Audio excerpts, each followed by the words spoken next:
waaye bokk yi conférence yooyu moo gudd yooyu ñu tudde Sidina Muhammad benn la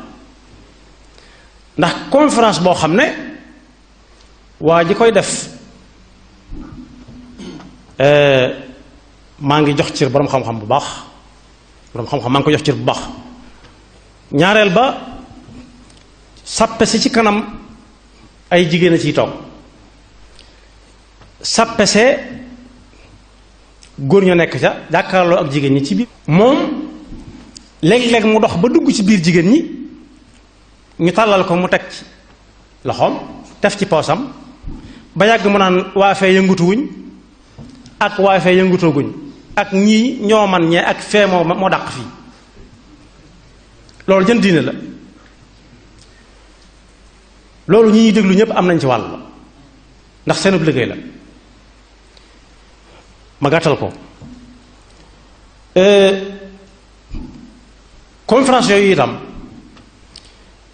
ki nga xam ne moo koy def dañ koy théâtre loo rek ndax da ngay dégg ñu naan diw dafa waxtaan wi neex na waxtaan wi am na njariñ lañu war a wax ak jàng nañ fi waaye waxtaan bi neex na yooyu wolof sax kenn xamul wolof fi lu mu doon